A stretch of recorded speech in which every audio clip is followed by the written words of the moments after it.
نہیں لائے علی اصغر کو، صبح نہیں لائے، دوپہر کو نہیں لائے، جب دن ڈھل چکا تب اصغر کو لائے۔ راز کیا ہے پتا ہے؟ راز یہ ہے کہ 10 رجب کو علی اصغر پیدا ہوئے تھے، عاشور کے دن، عشیر سے عاشور تک، عاشور کے دن پورے 6 مہینے کے ہوئے تھے۔ احکام ذبیحہ میں یہ ہے کہ جو جانور خرید کر لاؤ وہ 6 مہینے سے 1 دن کم نہ ہو۔ اگر علی اصغر کی عمر کم رہ جاتی تو اللہ قربانی نہ لیتا، کہتا رباب کے لال کو لے جاؤ۔ حسین نے دن گزارا تاکہ علی اصغر 6 مہینے کے پورے ہو جائیں۔ جب شام ہو گئی تب علی اصغر کو لے کر چلے آئے، بلندی پر کھڑے ہوئے، اللہ سخت و زیادت کرائے۔ وہ جگہ اب تک عراق میں موجود ہے جو مقام علی اصغر کہلاتی ہے۔ وہاں کیا مائیں آ کے روتی ہیں، کیا بیویاں ماتم کرتی ہیں، اب تک وہاں زہرا کے رونے کی صدا آ رہی ہے، اب تک وہاں دماغ ہو رہی ہے۔ عراق کی اس سرزمین پر، ارے میں تو کہوں گا جہاں جہاں چولہے اٹھتے ہیں وہاں دماغ کی آواز آتی ہے، میرے بچے کو رونے والوں تم سلامت رہو۔ کیا گریہ کر رہے ہو؟ رباب کے لال پر ابھی چولہا آئے گا۔ حسین لے کر آئے اور بے اختیار کہا کیا تمہاری نظر میں خطا کار ہوں؟ لیکن اس بچے نے تو کوئی خطا نہیں کی، اسے تھوڑا سا پانی پلا دو۔ 7 تاریخ سے اس کی ماں کا دودھ خشک ہو گیا، نہ اس نے دودھ پیا ہے نہ پانی پیا ہے، میرا بچہ بہت پیاسا ہے۔ کہتے ہیں اشقیاء رونے لگے، منہ پھیر پھیر کر رونے لگے، کچھ کہتے تھے پانی دے دو۔ لشکر میں ایک انقلاب برپا ہو گیا علی اصغر کی آمد سے، بغاوت کے آثار تھے۔ عمر سعد نے کہا ہرملا کیا دیکھ رہا ہے، اگر زیادہ دیر ہو گئی تو نقشہ بدل جائے گا، ہماری فوج ہم سے باغی ہو جائے گی۔ اس لیے کہ وقت وہ تھا کہ جب حسین یہ کہہ رہے تھے کیا سمجھتے ہو تم، بچے کے نام سے پانی دے کر میں پی لوں گا؟ اچھا لو، میں نے ان کو جلتی ریتی پہ لٹا دیا، میں نے ان کو جلتی ریتی پہ لٹا دیا ہے، آؤ اپنے ہاتھ سے آ کر پانی پلا جاؤ۔ لو میں دور ہٹتا ہوں۔ 7 قدم پیچھے ہٹے علی اصغر کو زمین پہ رکھ کر، لیکن انتظار نہیں کیا کہ کوئی آتا ہے یا نہیں آتا۔ علماء نے لکھا دوڑ کر علی اصغر کو اٹھا لیا، خیال آ گیا یہ فخر اسماعیل ہے، اگر ایڑیاں رگڑے گا تو چشمہ نکل آئے گا۔ اسماعیل نے پیاس میں ایڑی رگڑی تھی تو زمزم نکلا، اگر اصغر نے ایڑی رگڑی تو چشمہ جاری ہوگا، پھر ہمارے امتحان میں خلل آ جائے گا۔ اس لیے علی اصغر کو دوڑ کر دکھا لیا اور اٹھا کر صرف یہ کہا دیکھو علی اصغر کی طرف دیکھو، اس کو پانی دے دو، تھوڑا سا پانی دے دو۔ خاموش بے اختیار بچے کی طرف دیکھا تو علی اصغر ہم کو جو کہنا تھا ہم کہہ، اب تم حجت خدا کے پسر ہو، حجت کو تمام کرو، حجت کو تمام کرو۔ کہتے ہیں حکم حسین پر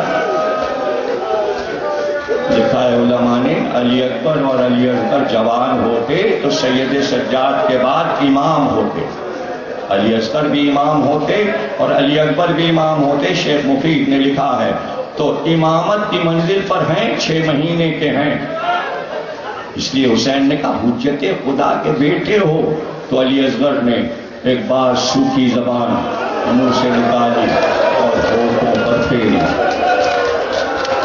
ہونٹوں پر پھیری، اللہ اللہ۔ وہ وہی وقت تھا کہ جب ہرملا ظالم و غدار اپنے گھوڑے کی آڑ میں بیٹھا، ایک گھٹنا اس نے زمین پر رکھا اور ایک گھٹنے کو بلند کیا، دوست سے کمان اتاری، ترکش سے تیر لیا، مگر ہائے وہ تیر کیسا تھا، تیر کیسا تھا، تیر کیسا تھا۔ تو ہو گئی تقریر، اب کیا پڑھوں اور کیا نہ پڑھوں، کیا پڑھوں اور کیا نہ پڑھوں۔ مختار نے ظالموں کو سزائیں دی، ہاتھ کاٹے، پیر کاٹے، کھولتے تیل میں ڈال دیا، آگ میں ڈال دیا۔ منہال کہتے ہیں میں حج کر کے مدینے چلا کہ سید الساجدین کی زیارت بھی کر لوں، امام کی خدمت میں پہنچا، دیر تک بیٹھا رہا۔ امام نے کہا کوفے کا کیا حال ہے؟ منہال کہتے ہیں میں نے کہا مولا آپ کے تمام دشمنوں کو مختار قتل کر رہا ہے، کربلا کے تمام شہیدوں کے قاتلوں کو مار رہا ہے مختار۔ منہال کہتے ہیں کچھ نہ پوچھا، بس ایک بار سر اٹھا کر کا منہال، ہرملہ پکڑا گیا، ہرملہ پکڑا گیا یا نہیں؟ منہال کہتے ہیں میں پریشان ہو گیا، میں نے کہا آپ نے اپنے بابا حسین کے قاتل کو نہیں پوچھا، آپ نے اپنے جوان بھائی علی اکبر کے قاتل کو نہیں پوچھا، آپ نے اپنے چچا عباس کے قاتل کو نہیں پوچھا، آپ نے اپنی پھوپھی کی چادر چھیننے والے کی بات نہیں کی، یہ ہرملہ کو کیوں پوچھا؟ تو رو کر سید سجاد نے کہا منہال ہرملہ کا وہ ایک تیر ہم آل محمد کے کلیجوں کو چھید گیا۔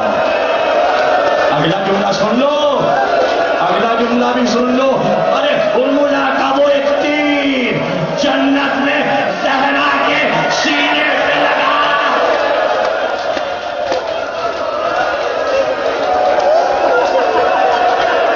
منہال کہتے ہیں میں چپ ہو گیا، اور پھر میں نے دیکھا کہ سید سجاد نے اپنے دونوں ہاتھ آسمان کی طرف بلند کیے اور کہا پروردگار میری زندگی میں دیکھا کہ ہرملہ کو آگ اور لوہے کا مزہ چکھا دے میری زندگی میں۔ منہال کہتے ہیں میں کوفے آیا، جب میں دارالامارہ کے دروازے پر پہنچا تو مختار برآمد ہو رہے تھے اور گھوڑے پر سوار ہونے والے تھے۔ کہا منہال تم کہاں تھے؟ تم نے نہیں دیکھا ہم نے کس کس طرح قاتلان حسین کو سزائیں دی، تم کہاں گئے تھے؟ کہا میں تو مدینے گیا تھا۔ اختیار مختار نے کہا کیا امام کی زیارت کی؟ کہاں زیارت کی؟ تو کچھ کہتے تھے میرے بارے میں؟ کہاں ہم ہی نے بتایا کہ مختار نے قاتلوں کو سزا دی ہے۔ کچھ اور بھی کہا؟ تو بس یہ پوچھا ہرملہ پکڑا گیا۔ یہ سننا تھا کہ مختار آگے بڑھے، منہال کو ساتھ لیا، کوفے کے باغ میں گئے، کچھ دیر کے بعد واپس ہوئے۔ جب واپس ہوئے تو کوفے کے بازار میں شور تھا، ہرملہ پکڑا گیا، ہرملہ پکڑا گیا۔ بے اختیار مختار نے جب دارالامارہ کے دروازے پہ ہرملہ کو بندھا ہوا دیکھا زنجیروں اور رسیوں سے کہ کوفے کے لوگ اسے مار رہے تھے چپلوں سے اور اس طرح وہ لایا جا رہا تھا، بے اختیار مختار گھوڑے سے اترے اور سجدے میں گر گئے۔ کہ میرے امام کی دعا فوراً قبول ہوئی، پروردگار تیرا شکر ہے۔ مختار نے کہا اسے دربار میں لا۔ مختار تخت پہ آئے، باندھ کر ہرملہ کو لایا گیا۔ مختار کے سامنے ایک بار ہاتھ میں تازیانہ لے کر اٹھے، کہا بتا کربلا میں کیا کیا ظلم کیے ہیں تو نے؟ کہا امیر بتا نہیں سکتا، تو مجھ کو قتل کر دے لیکن میں بتا نہیں سکتا۔ مختار نے تازیانے سے مارنا شروع کیا، کہا تیرے جسم کی بوٹی بوٹی کاٹی جائے گی، تیرے اعضا کاٹے جائیں گے، لیکن تجھ کو مرنے سے پہلے یہ بتانا ہے کہ تو نے کربلا میں کیا مظالم کیے۔ امیر تو پوچھتا ہے تو میں بتاتا ہوں، عرب میں مجھ سے بڑا تیر انداز کوئی نہیں ہے۔ مجھ کو اس لیے بلایا گیا تھا کہ زندگی میں کبھی میرے تیر نے خطا نہیں کی. جو تیر میں نے چھوڑا وہ نشانے پر پڑتا تھا، لیکن میرے تیر جو تھے ہمیشہ سب سے بڑے تیر ہوتے تھے. میں 3 بھال کے تیر رکھتا تھا اور وہ تیر ہمیشہ شکار پر استعمال ہوتے تھے. میں جنگل میں تیر پھینکا کرتا تھا. جب مجھ کو بلایا گیا یزید کے حکم سے لشکر یزید میں جانے کے لیے، تو میرے پاس 7 تیر میرے ترکش میں تھے اور میں نے 7 تیر زہر میں بجھا لیے تھے کہ اگر وہ تیر کسی کو لگے تو فوراً زہر کا اثر ہو اور وہ فوراً مر جائے. میرے سارے تیر 3 بھال کے تھے. ان کا وزن ایسا تھا کہ اگر کسی دیوار پر پڑے تو جیسے 2 من کا وزن دیوار پہ گر گیا ہے، اتنی بھاری میری کمان تھی. میں کمان اور تیر لے کر چلا. صحرا میں مجھے ہرن نظر آیا. میں نے 1 تیر چھوڑا، نشانے نے خطا کی. میں نے دوسرا تیر چھوڑا، نشانے نے خطا کی. جب 4 تیر میرے بیکار گئے تو میں نے طے کیا اب میں کوئی تیر نہیں چلاؤں گا. زندگی میں پہلی بار میں نے سوچا یہ بشگونی ہو رہی ہے کہ میرے تیر خطا کر رہے ہیں. اب 3 تیر امیر میرے پاس بچے تھے جب میں کربلا پہنچا، اور وہ تینوں تیر کربلا میں کام آئے. مختار نے کہا بتا پہلا تیر تو نے کب چلایا؟ کہا عباس جب مشق بھر کر خوراک سے چلے تو میں دیکھ رہا تھا کہ درے خیمہ پر پیاسے بچے پکار رہے تھے. وہ چچا پانی لا رہے ہیں، وہ پانی آ رہا ہے. بچے رو رہے تھے اور پانی آ رہا تھا. ایک بار ہمارے ساتھ نے کہا پانی نہ جائے. میں نے کمان میں تیر جوڑ کر عباس کے سینے کا نشانہ لیا. وہ تیر مشق کو چھید گیا اور عباس کے سینے تک گیا. پانی بہ گیا. میرا تیر کامیاب ہو گیا. میرا تیر کامیاب ہو گیا. اور دوسرا تیر تعمیر نہیں بتاؤں گا، وہ نہیں بتاؤں گا، تو مجھے مار ڈال. تیسرا تیر سن لے، میرا آخری تیر جس کے بعد میرے ترکش میں کچھ نہ رہا. کا وہ بتا کہ جب حسین جنگ کر رہے تھے لشکر بھاگ رہا تھا اس طرح کہ جیسے ایک باز نے پرندوں پر حملہ کیا ہے اور لشکر میدان میں تتر بتر تھا، اور ایسے میں حسین کھڑے ہوئے ذوالجناح پر دیکھ رہے تھے اپنے شجاعت کے سفر کو. عمر سعد نے کہا ہرملا حسین کو گھوڑے سے گرا دے. اس وقت میں نے وہ تیر زہر میں بجھا 3 بھال کا حسین کا نشانہ لے کر اب جو کمان سے پھینکا تو اس وقت حسین اپنی پیشانی کا پسینہ پوچھ رہے تھے. ہاتھ پیشانی پر تھا. میرا تیر حسین کے ہاتھ سے پیشانی میں لگا. حسین دور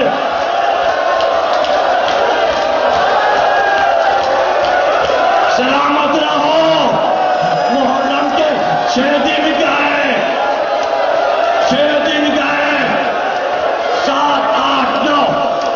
تو سن لو، ایک بار تلوار لے کر مختار اٹھے اور کہا بتا وہ دوسرا تیر تو نے کہاں پھینکا؟ لرزنے لگا اور کانپ کر تعمیر بتاتا ہوں. رباب کا نار حسین کے ہاتھ پر تھا. میں گھوڑے کی آڑ میں بیٹھا، میں نے کمان میں تیر لیا. حسین بچے کو اٹھا چکے تھے. میں نے تیر پھینکا. ہمارے ساتھ نے کہا اختا کلام الحسین. تیر چلا.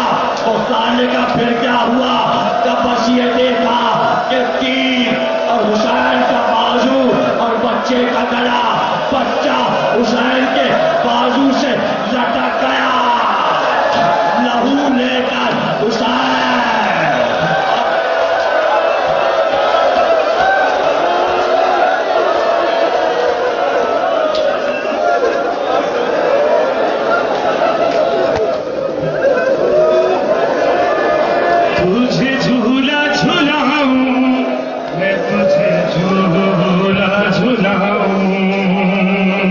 تجھے جھولا جھولا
ہے جھولا